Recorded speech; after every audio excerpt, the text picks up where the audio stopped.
Hey, what's going on, everybody? This is Ill Factor from beatacademy.com. I want to share with you some music production tips and techniques that you can use in your projects while recreating the beat you can hear in CHVRCHES, He Said, She Said. So let me play you the final result.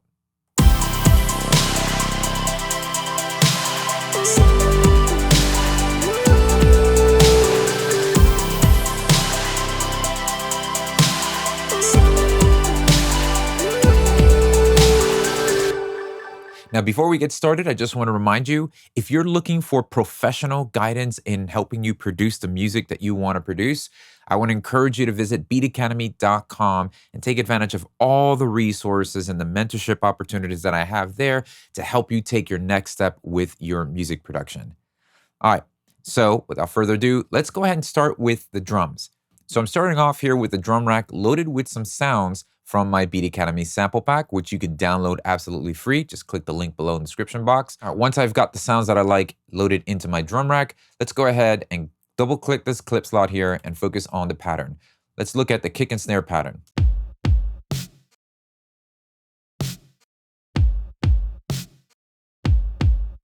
It's pretty straightforward.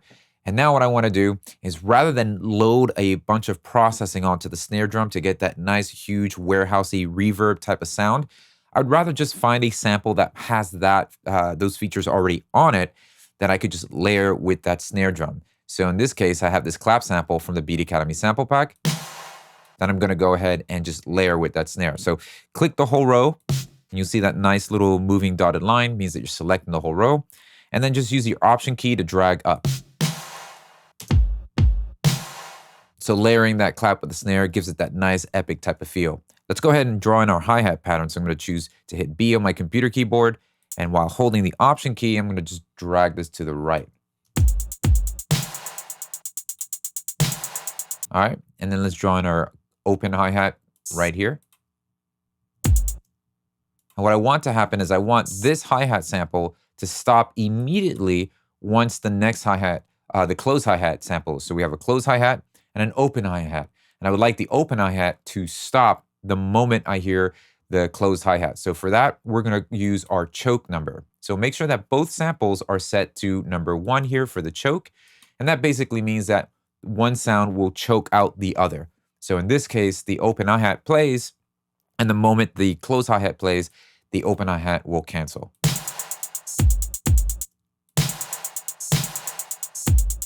So there you go, that's the effect. Then what I want to do is actually layer this hi-hat sound. So I'm going to go to the drum rack, go to the hi-hat, and just simply hit Command G to group. And this is going to give you the ability to just layer this sample with multiple samples, but it's going to live in the same note here, in the same slot for the drum rack. So let's get this close hi-hat and drag it right underneath. Now we got both hi-hats playing at the same time. I can just kind of mix the volume here or within the mixer of the drum rack. And here's the reason why I'm doing that. This hi-hat, this layered hi-hat, is going to give a little bit more, not just beef, but as you can see here, this just has a little bit more body that I want present. So without it, it's a tiny little hi-hat. Now with it, it just helps accent that lower velocity a lot better. And I can use an onboard filter here to just cut off some of the low end. All right, so let's beef up the drums a bit. So for this, I'm going to go to my drive and color category here and choose the drum bus plugin. And if you're following along this video and you're on Logic or any other DAW, you can check a video on my channel where I walk you through how to recreate essentially what this drum bus is doing, adding some saturation, some overdrive, some EQing, and some transit designing, as well as some subharmonic to beef up the low end. So let's go ahead. I like starting from the low and then increasing the dry and wet to I get it where I like it.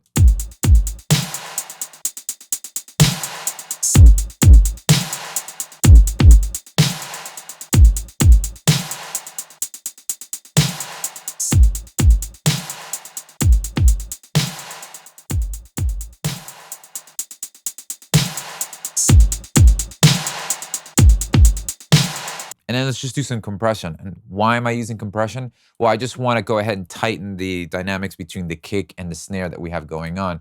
So let's use our glue compressor here, and let's have somewhat of a medium to slow attack and a quick release. And let's just bring down the threshold to preference.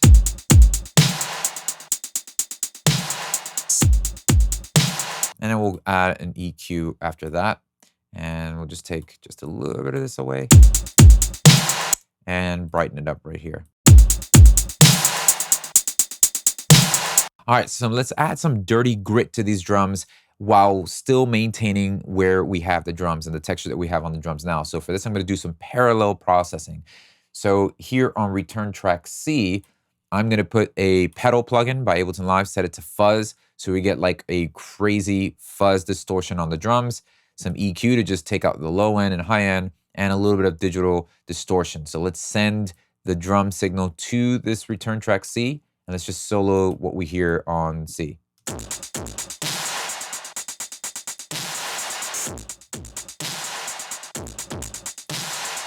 So yeah, just exaggerate it there and just giving it that nice grit and texture.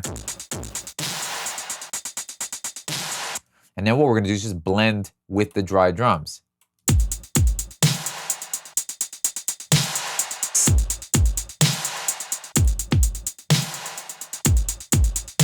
Oh, what a big difference it makes. It's not to be overbearing, but it just adds that layer of texture to the drums. Here's without it.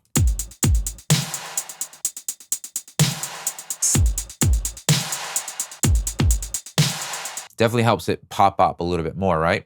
And then let's just send some of the drums over to reverb that I have here on return track B. And I'm using the hybrid reverb set to dark hall. So let's listen to that. What's important about this reverb is the EQ.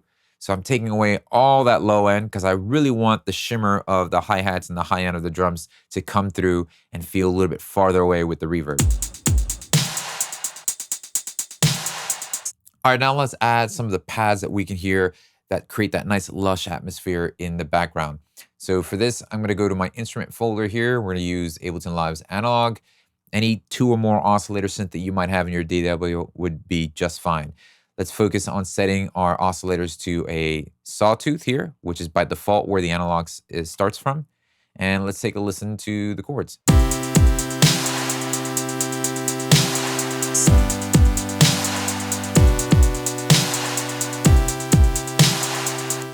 So we just want to dull them out a little bit. We don't want them too bright. So we'll start with the filter frequency. We'll put them down here.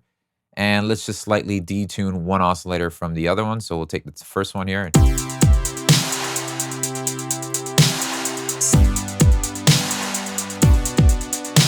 And let's bring the sustain of that frequency envelope, because you can hear it, it goes, wing. It's going out really quick. So raise the sustain up so that the filter just stays a little bit more consistent while it's being performed.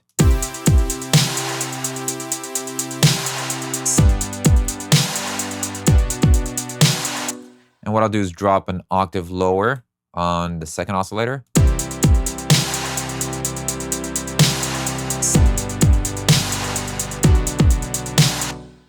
And let's add some unison here, which is similar to what you might find on a global detune or something like that. And let's give some space with reverb. So I'll go to audio effect, use our stock reverb here. And let's give some movement with chorus as well. So we'll go to chorus and ensemble here.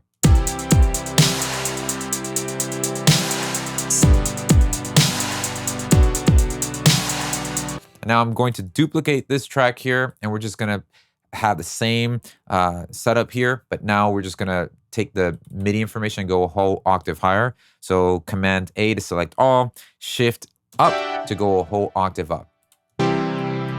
And play this.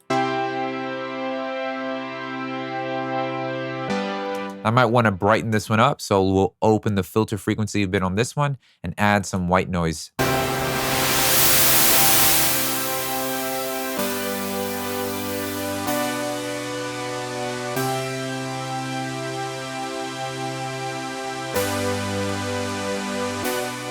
And I want to send this a further back, so I'm going to give more reverb to the higher octave one. Let's see what it sounds like together.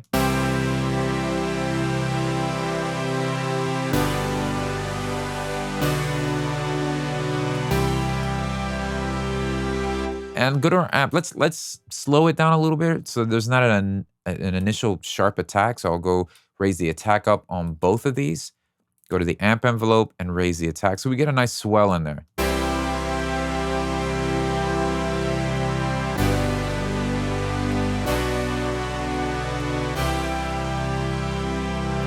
There you go. Now let's group these together and let's add some nice stereo width just by using the utility plugin here in Ableton Live, putting that right on there and cranking up the width. See what that sounds like with the drums. Now I'm going to send some of that to the reverb and maybe just a little bit to the parallel distortion that we added for the drums. All right, let's head over to the bass. We want to do 2 layers, one that has a nice growl to it, and maybe just an 808 for that nice sub punch on the bottom end. So for the growl, let's use our wavetable here from Ableton Live, and it's going to be growly, so we're going to start with our sawtooth right there. And let's listen to the notes.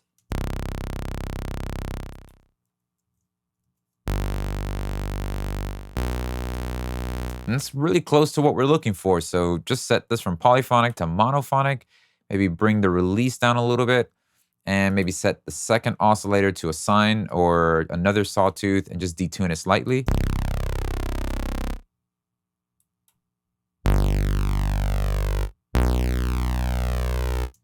Okay, now let's go ahead and add a little bit of grit here. So we'll go to our drive and color. We'll use our saturator and go from analog clip to maybe medium curve, give some drive. And then we're going to use an EQ just to tame and take away some of the low end.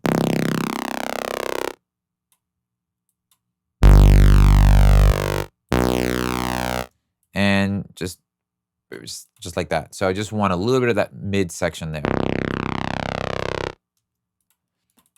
And what I want to do is make sure that, and let's go over here to the unison section where it says noise and give some of the, just crank the amount there.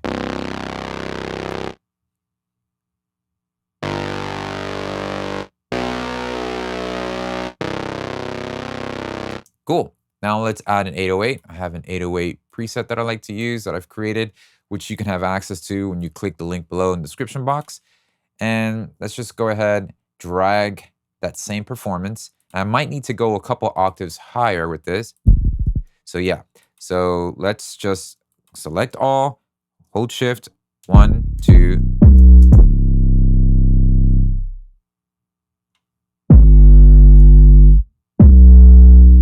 Okay, now put these together.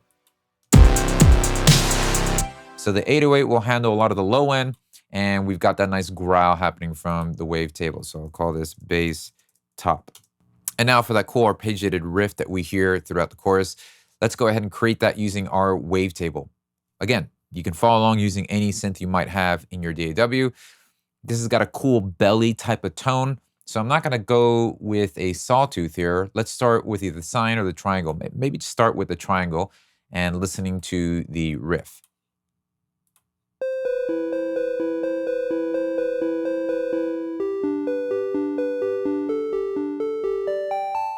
Now, before you tamper with any parameters, you might just want to start with octave selection. You'd be surprised with just choosing the right octave, how close you can get to recreating the sound that you're looking for. So if I go here to the transpose and I hit 12 semitones up, just even going an octave up makes a big difference. So I'll stay in the amp envelope, bring the release down a little bit, and then just resonate the top end a little bit and then bring the filter frequency down. And then turn on oscillator 2, set it also to this, and we can experiment. Let's see what it sounds like with maybe a square wave. And slightly detuning it. Maybe a triangle. You can hear the layering it with another triangle made it duller. The square made it brighter. So we'll probably stick with the square.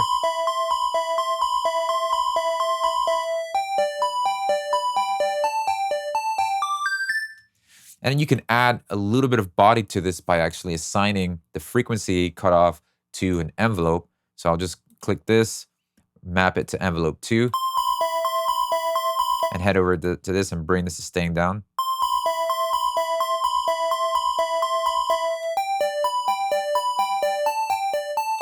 And then maybe a little bit of unison, so we'll go to classic.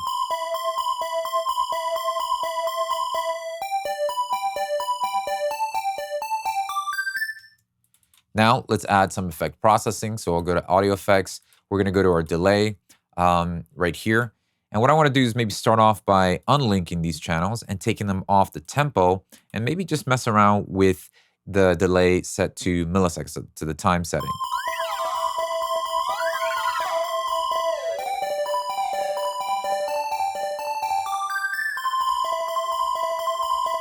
And then going to ping pong mode.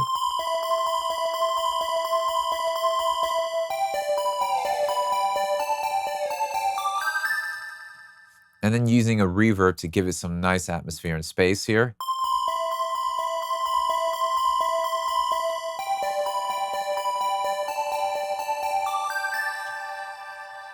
And let's help kind of add some more width with some chorus right here. But instead of using the classic ensemble, we're gonna use the vibrato mode here.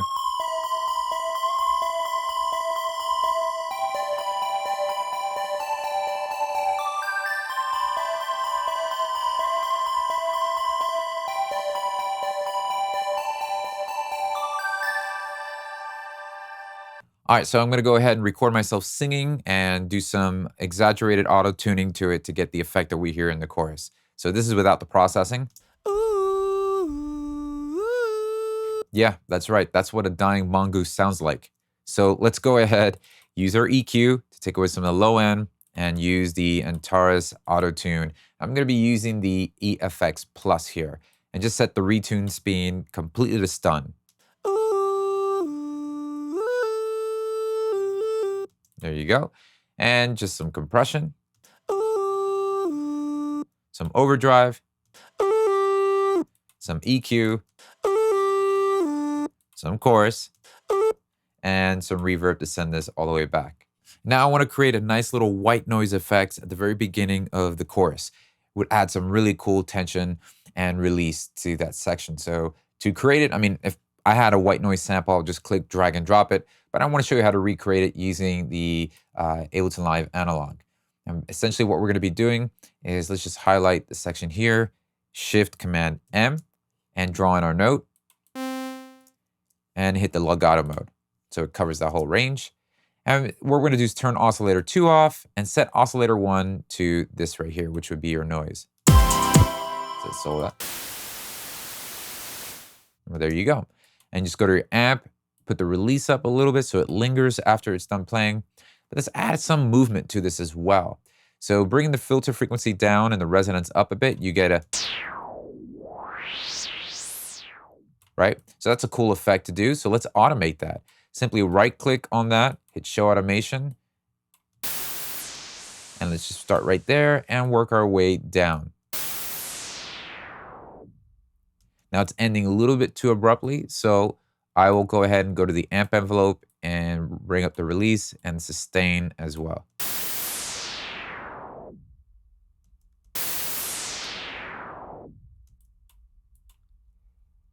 And then just go ahead back to this and just extend that. There you go. We'll add a little bit of reverb to this, as well as some delay that I have on the return track A. And now let's see what it sounds like with everything together.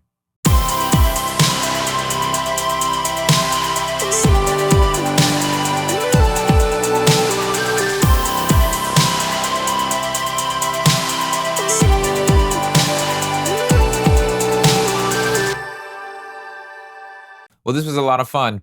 And if you're into wanting to learn how to produce more in the style of CHVRCHES or indie pop in general, then I want to direct your attention to a course that I've created called Producing Indie Pop.